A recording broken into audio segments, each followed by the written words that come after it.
What's going on, boys? Thanks to our patrons and Fiverr customers, subscribe to our Patreon free to stay in the loop, arm yourselves, life stuff. We have a bunch of topics today, and they may not seem connected at first, but I think the unifying themes are perspective and release, and we will do our best to get to all of them. The universe really doesn't want me talking about race in its own video, so we will go through a summarized version here. Racism is a life engine, but if you're using it that way, it's a bad one. Firstly, it's inefficient. It consumes a lot of fuel, a lot of your life, and doesn't give you much in return. If you're using it as your primary life engine, the thing moving you forward, the thing orienting you, because you're controlled by things you can't control. You'll never vanquish your racial enemies, and if you try, you are accruing live by the sword, die by the sword debt. You are putting yourself in a conflict and inviting retribution. And when that retribution comes, you'll realize your racial allies are not your allies. And that goes for anything you are conceptualizing yourself as a foot soldier in. What do soldiers do? They get duped for conceptual abstract reasons, and then they die so the heads of competing sides can fatten their purses. And that's the other issue with racism as a primary life engine. Your hands are not at the wheel. You've installed this ideological spine because you don't have one otherwise, and you've invited yourself to get fucked on two accounts. One, on your side, the people above you determine your identity. They pick historical figures of your heritage. They build a version of them they want you to identify with, representing values. The people don't matter. And then you self-police yourself into acting in accordance with that image. You have no control over even what you think you are. And then, because your identity is tied to this racial contrast, your enemies get to decide what you are. Because if they're doing something, you can't be doing that. So on another account, you self-police yourself into subservience. And I don't even understand this race war concept, because a war involves combatants. And what do race-driven people do? What do they define themselves by? They don't fight, they frame themselves perpetually as victims. So on either side, you have groups of people posturing about how weak they are. It's pathetic, but it is profitable. It does get clever people money and votes. That's one of the reasons I'm not on this Trump bandwagon. Trump is white people's Obama. Whenever people talk about or start talking about saviory shit or using saviory language, they aren't your saviors. The only person who can save you and would care to save you, if anybody, is you, and that's an F. Using race as a core concept, as a driver, makes you suggestible and neurotic. Now, racism as a tool, or any sort of phobia, is a different story. Wielded, rather than internalized, it's a very effective tool for controlling dumb motherfuckers. And that goes for all races. You realize racial leaders are happy when bad things happen to their people. It gives them an excuse to justify their wages. If everything were cool, their power position would no longer exist. And that's one of the reasons, as a tool, racism in particular doesn't appeal to me. If you live in a nation full of different races, ethnicities, whatever, racism works best when you are making your situation worse. It's parasitic. You're going to use race to sink your nation to make your position better, not realizing you're eroding the foundation out from underneath you. Personally, I like New World continentalism a lot better. And that's because diversity can be a strength when used correctly. Racism is never going to be resolved, especially not in the United States, because we like hating each other. Even if individuals are able to get past it, culture groups at large like hating each other and make a lot of money doing it. And frankly, I think a lot of people couldn't exist without racism. They don't have their own spines, and they can't function without someone else controlling their thoughts. Because if you left them alone, what are they going to think? They won't know what to think, and that's scary. But on the perspective front, I'm realizing I don't care. Races, religions, and other groups don't need to like each other, don't need to integrate. And if you're using diversity well, you are not trying to create a monoculture. In Warhammer Fantasy, the Total War, army composition, you don't load up on all of one unit. You don't load up on all one sort of unit. One of the first tips you're taught is to bring as much varied bullshit as you can. And that advice for a video game applies to life rather well. The more variation you have, the more shit you can pull. And if you want to win, you need to be able to pull a lot of different shit. Bringing one piece of artillery forces your opponent to move in on you. Because if they don't, they're just going to sit there taking artillery fire. One artillery piece changes the way the battle moves. Why would I bring hounds when I could instead bring cavalry? Hounds are weak and low morale.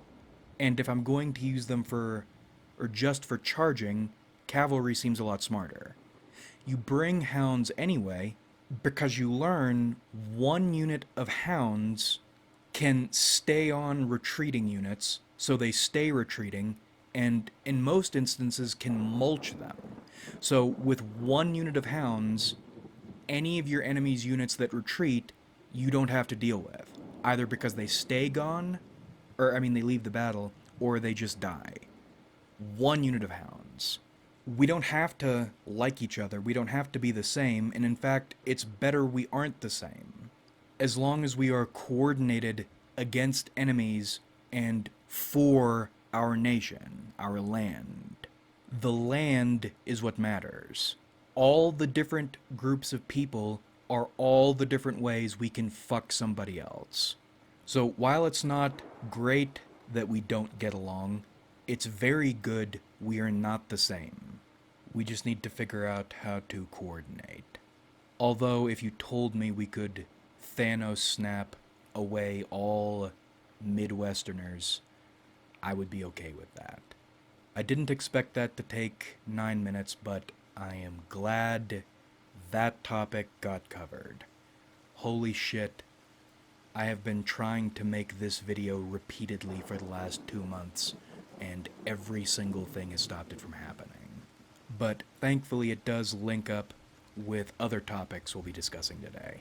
The second perspective topic is a smaller one. It's about life difficulty. On one of my older videos, a dude commented his application, or his entry, into the Victim Championship.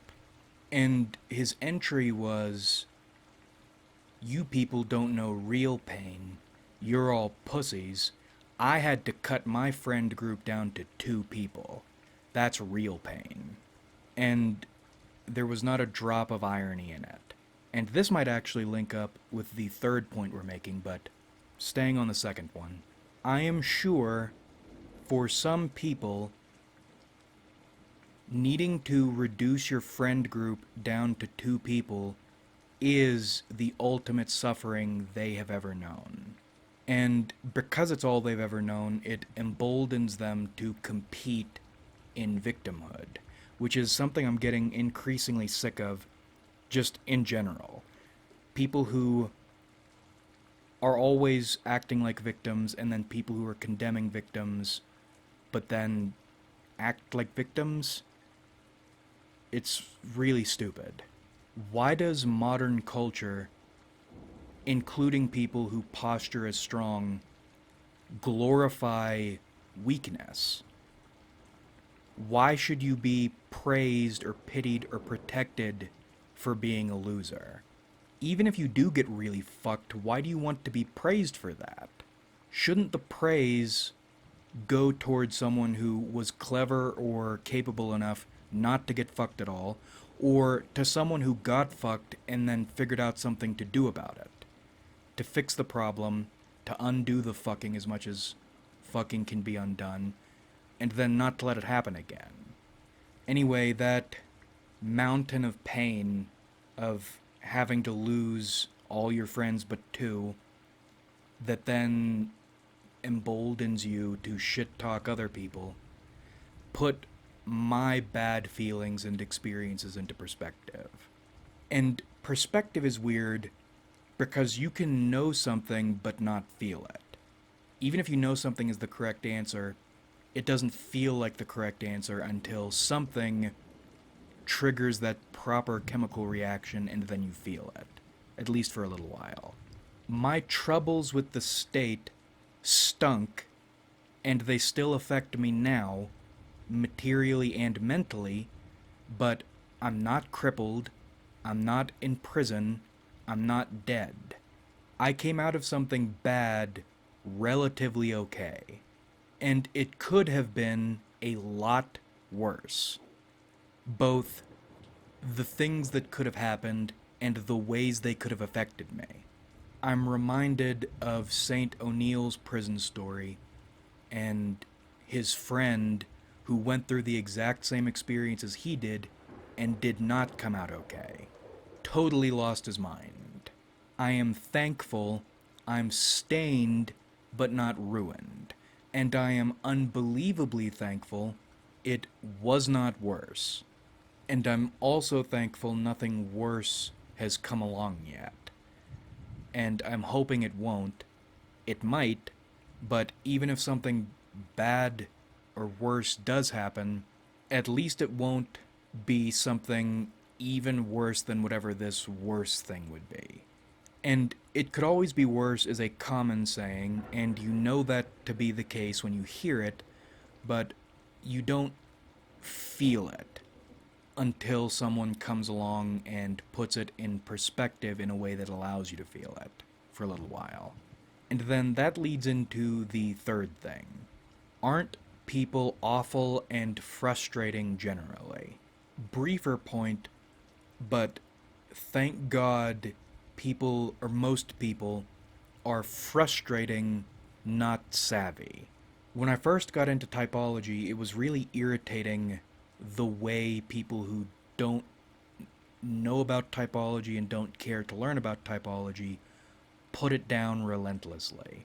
And back then, I felt compelled to try to improve typology's image, inform people about it, help them. Because typology is it's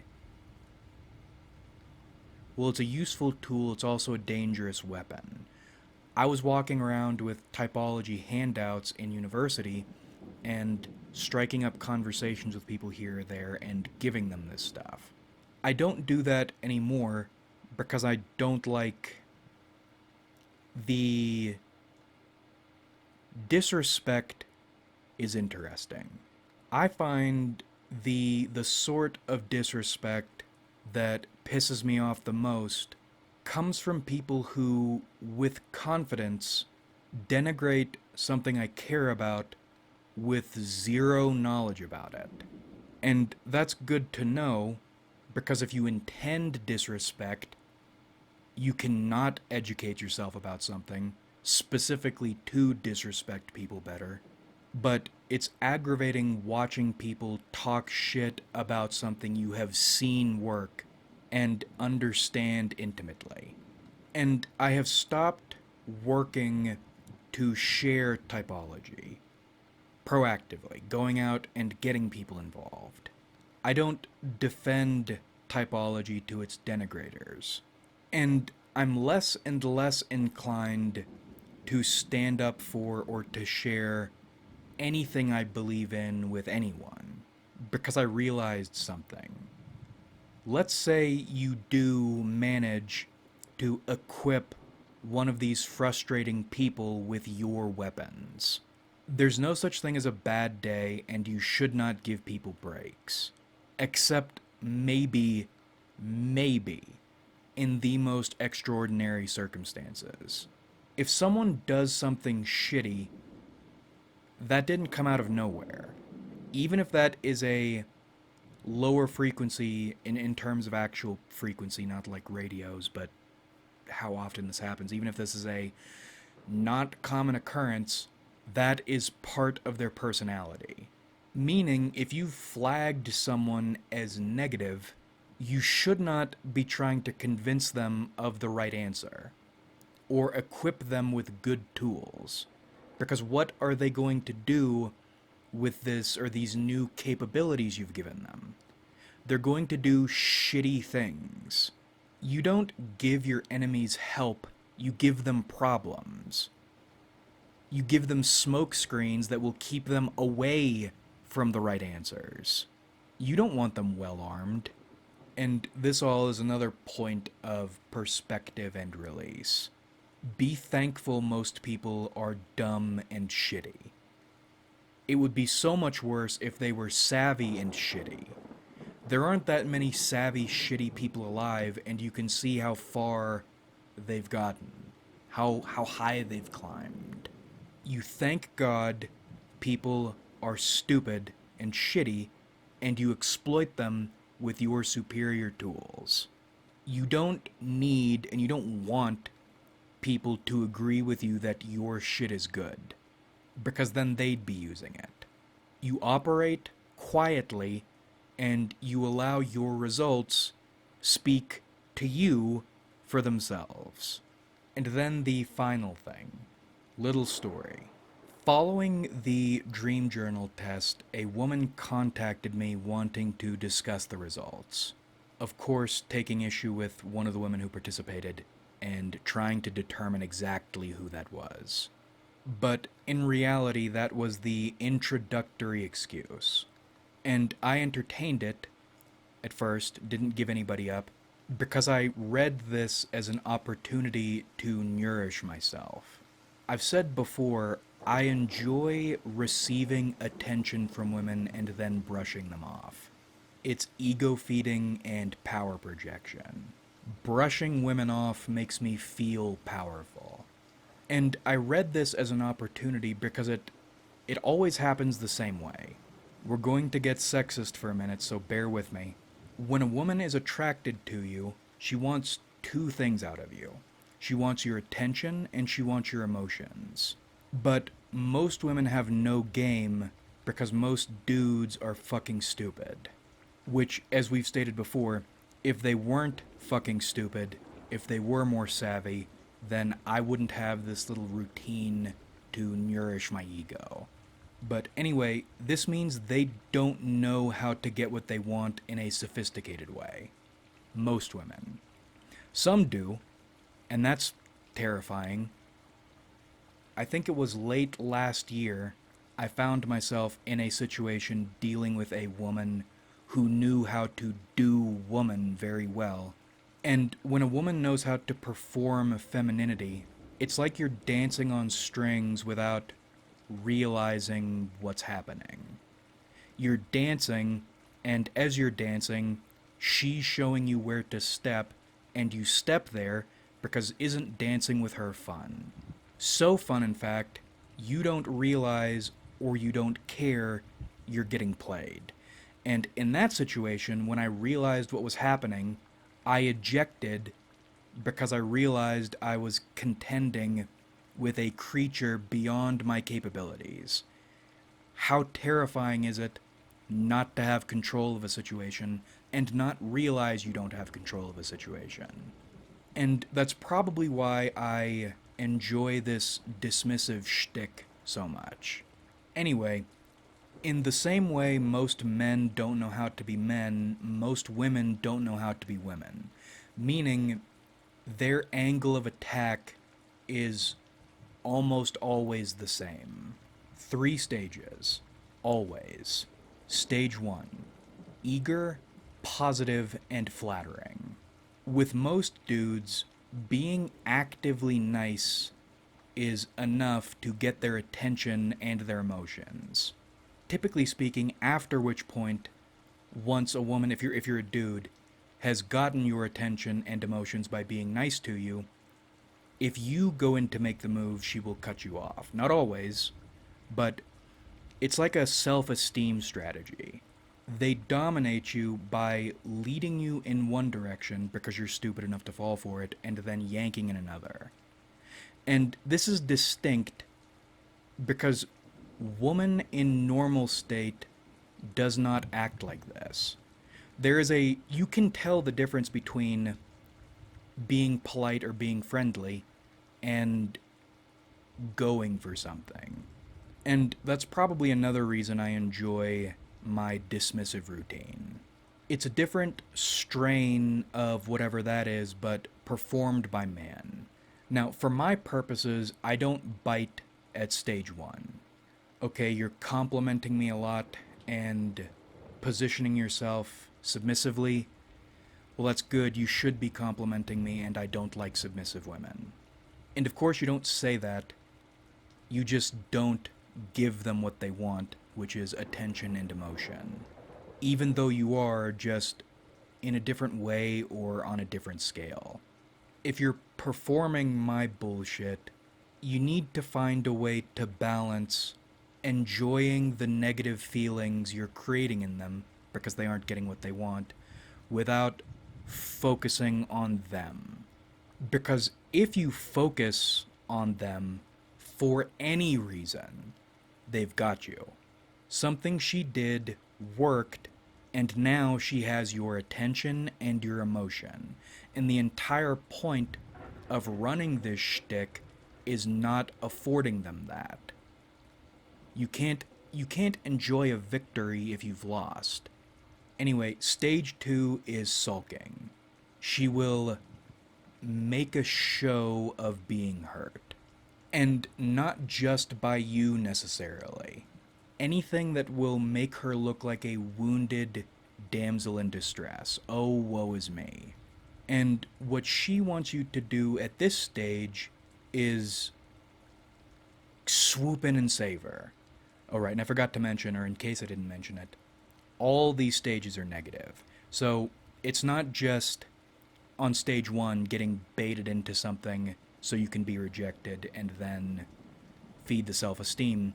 Even if she is into you and you bite when she's being very kind to you and positive toward you, she'll start disrespecting you for some reason. In stage 2, she doesn't actually want you to save her. There's not actually anything wrong. Or rather, what's actually wrong is she has aggravated her strategy to get your attention and emotion didn't work. And that's your fault. And you need to be punished for it. So if you make the mistake of biting any of these oh woe is me threads, she'll make you work for the privilege of saving her. Yes, you get to pay to solve her problems. But again, there's nothing really to solve. This whole thing is an effort to rope you into being punished for not biting when you should have given her your attention and emotion, by making you give her your attention and emotion in a different way. So if you bite at this point, you are giving her what she wants, and she's punishing you for not giving her what she wants, while you're giving her what she wants. It's very annoying. And if you continue not to bite throughout stage 2, you enter stage 3, which is pettiness. She's going to find a way to fuck up something in your life. And this is a more extreme punishment for not giving her your attention and emotion, but it's doubled because now she thinks you're an asshole for not biting in stage 2 and letting her punish you in a slower, more aggravating, drawn out way. This is going to be acute because now she has justification and she's really pissed off, or at least justification in her own mind, and she still wants your attention and emotion. And when I say she wants your emotion, it does not matter what emotion it is. As long as you are paying attention to her and feeling a lot of something, that's it. That's the win. And she's resorting to extreme measures here, in part out of a mixture of insecurity and desperation. Because if she can't control your attention and emotions when she's trying, that's some kind of mark against her. Women hate that shit. Now, these 3 stages are the attraction pattern or attraction strategies most women who are bad at being women will follow. Now, some might surprise you by working these stages in different configurations. Like, one of my worst experiences was a woman started with eager and then went straight to petty. That was the first time that had ever happened. I was not prepared for it. It scared the shit out of me. But even with the different configurations, those stages remain largely the same. And when you're talking about most women, women who aren't good at being women, even if they introduce a different stage or a different strategy, the overall strategy won't be any different. It will be, how or what do I need to do to get this dude's attention and emotions right now? Now, I discuss all these stages both to give some more perspective. This video is all about perspective, and also to contextualize this story a bit more. So, this woman was between stages 2 and 3, and I'd harvested all the validation I wanted from her, but between sulking and petty, she pushed one more time, which most women don't do. And this time I bit because I was aggravated and curious, and I felt something inside me that said, you should have a look. And that something was lust. She has managed to get my attention, and she's gotten me aggravated. Aggravated at the fact she thinks she's better, but the fact she got me aggravated indicates maybe she is better. So let's have a look. What's the worst that could happen? Which, if you ever find yourself asking that question, know that the worst, whatever it is, could happen, and you should not ever fuck with Pandora's box. Curiosity is a terrible trait. So she went into late stage 2 sulking. And it was an interesting flavor of sulking because it was so close to turning into pettiness. Normally, I eject early midway into sulking so I don't have to deal with pettiness, because petty is not something you want to deal with. So this was peppery sulking, which is to say, high-intensity disinterest. You put in a lot of work to intrigue me. Now I'm intrigued. What do you have? Nothing. Okay, she's going to make me work for it. In for a penny, in for a pound, fine. Something's going on here. She's performing typical, but I smell something wrong here.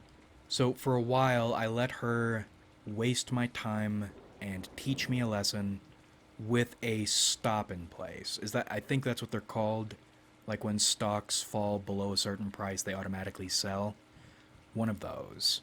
And right on the cusp of bailing, because Past this point, whatever I would need to invest to figure out what's going on, I'm not willing to give up. So I'll bail. And they know this. They can smell you.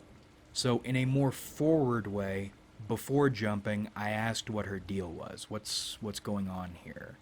You worked hard to intrigue me, and now you're working hard to keep my attention in the way an interested woman does, but you're not, either you're not good at it or something is going on here, and either we move on to the next step or I need to get out of here because this is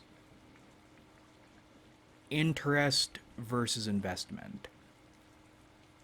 This is becoming high investment and it is not interesting. So then she reveals she's in a relationship. It's a loving relationship. She wants it to work and she shouldn't even be talking to other dudes. And then it all clicked. She's about to fuck this dude's life up. I explained the situation to her, what she's doing, how she's deceiving herself, and how she's deceiving this guy she's with. She's not satisfied in her relationship, for whatever set of reasons. And with me, she was trying to do one of two things. A, get me interested at stage 1 so she could pull back, have that self-esteem boost, feel like she is a woman, she can attract people, all these things.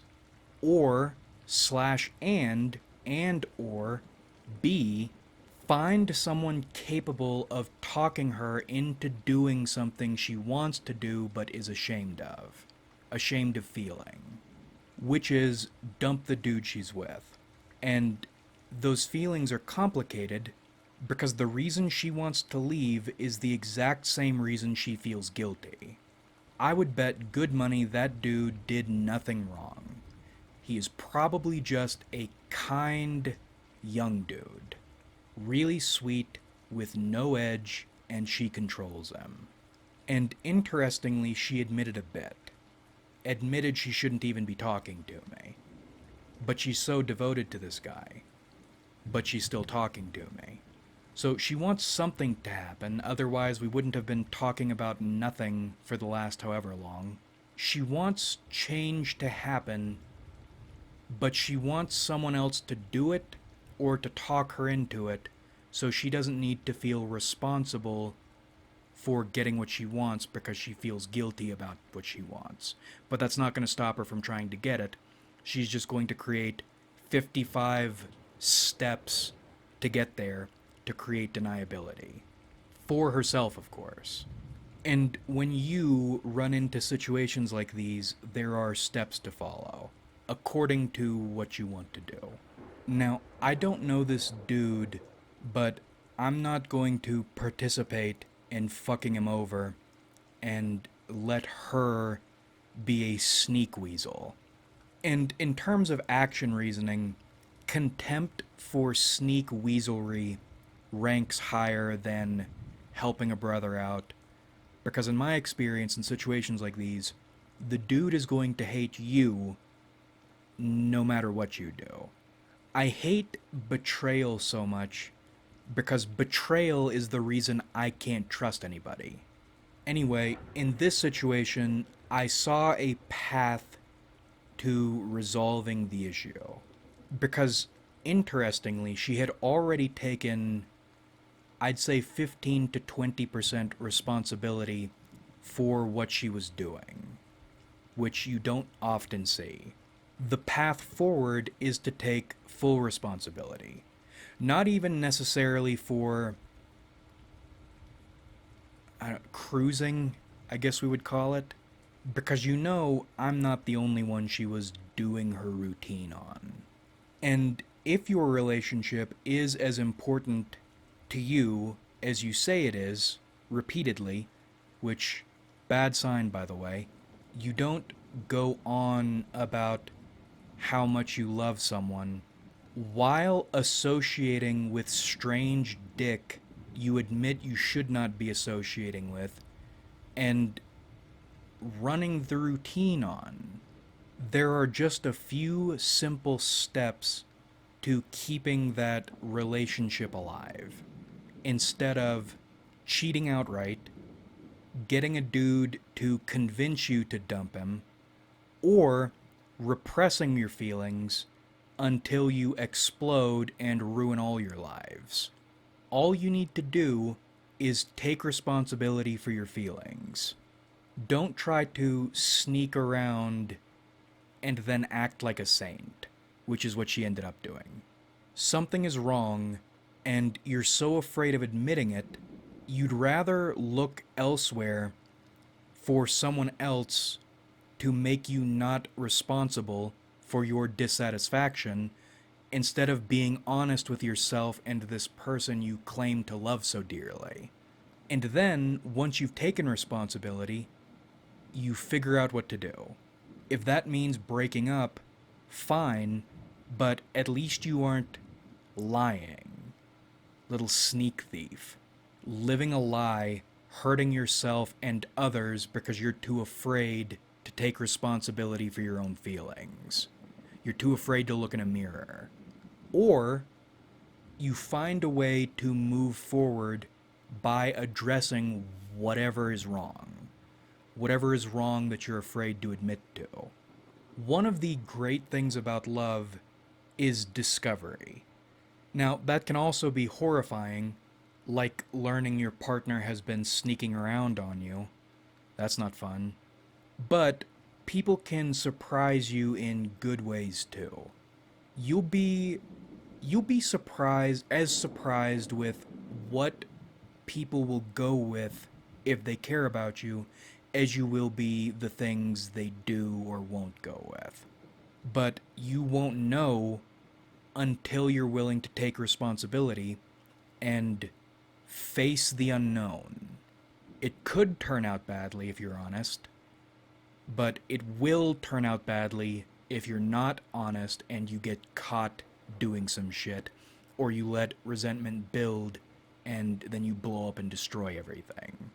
Let your partner surprise you with their care for you. Or not, but any outcome in the honesty domain is better than this lying shit. But back into the timeline, I gave some other advice and asked some questions. But before I could get answers, I decided I did not want those answers because I didn't want to be involved. And I didn't want to be involved because I knew this was not going to end well. And she confirmed that for me. She went from taking a little responsibility to taking no responsibility. But you know what a normal woman would do if she found herself in a situation like this? Or when I say normal, I mean not doing things or repressing things that one would need to take responsibility for. She would have told me to go fuck myself at the very beginning and she would have cut contact. When you're dealing with women in their feelings, always keep in mind what they want from you, or if something is going on, what they want from you is your attention and your emotions. If she won't walk away immediately and she's trying to keep a door open with you, something is wrong. Something is very, very wrong. I'd bet anything this dude is very good to her, and he's her security until she can find someone more suited to whatever she thinks she's looking for. Which is exactly why she changed her stance from some responsibility to no responsibility when it became clear I was not going to do whatever it is she wanted done. This could go the way I want, so admit a little bit. Then, this is not going the way I want, deny everything. And that's where I jumped and pulled my chute. I don't want to know. I asked initially because I asked for details about what was going on because on some level I felt an obligation to try to fix the situation because I can see this is moving in a bad direction. But I changed my mind because this can only go in a bad direction when people don't want to take responsibility for themselves. And I don't do charity work for free, especially when this is going to end horribly. I don't know when, I don't know how, but that is a recipe for something awful. And this all ties into perspective and release, this video's overall theme, in my thoughts afterward. For a while, I was really aggravated. I get off on dismissing shitty, low-frequency women. Joy in humbling. You don't know how to attract a man when you're trying, and that feels really good for me. But in this instance, I got, and it's by exactly the sort of person I do this to be getting. Sneaky managed to intrigue me and put me in the exact situation I despise. It's the reason I don't date. Clumsily enticing me to do a bunch of work, high-level work, that would fuck somebody else over, so you don't have to feel responsible for doing it. I hate bitches doing shitty things and not taking responsibility. I especially hate that the most incompetent ones think they can, and above all else, I hate that that shit works. And I really fucking hate that in this instance it worked on me. I might have slammed Pandora's box shut before it got bad, but that doesn't change the fact my stupid ass cracked the lid just a little bit. Ultimately, I'm to blame. It's my fault. And that's what gets me so aggravated, because I know better. And I was utterly seething about this for a while.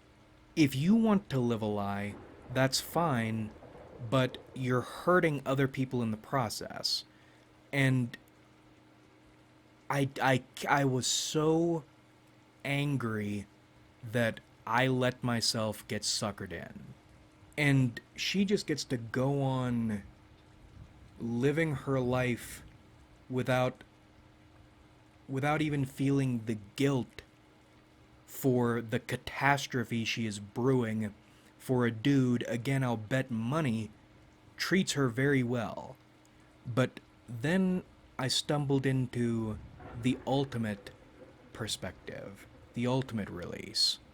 This isn't my problem.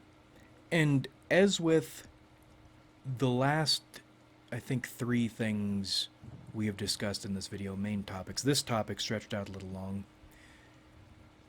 You can say it, but it's a different thing when you feel it. I'm not responsible for that situation or anyone else's. I don't need to convince someone the sky is blue. I don't have someone sneaking around. I don't have a partner I'm dissatisfied with. I do have parts of myself I am uncomfortable with. I have taken actions I'm uncomfortable with, but no parts of myself, no actions, I am incapable of at least acknowledging, at least to myself. I'm free. I might have gotten suckered through the front door, but I didn't get totally shanghaied. And I can be totally mad about getting bested. I should be mad about getting bested. I should be mad at myself about getting bested. But at most, I lost a couple days and some pride. I'm not losing years. I'm not taking permanent emotional and perhaps physical scars. I am agitated and humbled. I'm not destroyed. Do you understand how good breathing oxygen feels? when you realize this. Do you understand how good food tastes? Something emotionally crippling is happening, and it's not happening to me. Call me Oliver, I won the lottery. Now, of course, that means I'm about to get shot in the back of the head by something completely unexpected, but what can you do?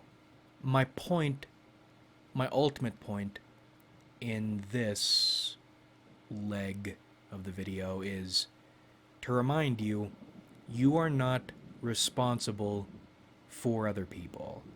You are not responsible for solving all the problems in the world. Even if you could, which you can't, or even if you had the ability or morality to, which you don't, but none of that matters because it's not your problem. You don't need to try to do good deeds you will then be punished for. You can focus on yourself, and you should.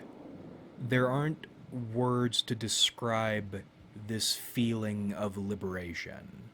Just because you're watching a car crash does not mean you need to jump in the middle of it. You can enjoy your life unmangled. And in fact, you can probably even enjoy it more with this perspective because you can see the ways other people are being mangled. How much better is anything when you know other people don't have it? I have not that pain, and not that pain feels so good because someone's gonna have that pain. I think in alignment with perspective and release, this video's overarching theme is it could be worse, be thankful for what you have. Because you're probably going to get it worse soon enough, and someone out there right now is already getting it worse.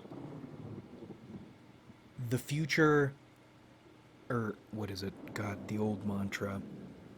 Every day is worse, so today is the best day of the rest of your life. Like if you enjoyed, subscribe if you haven't.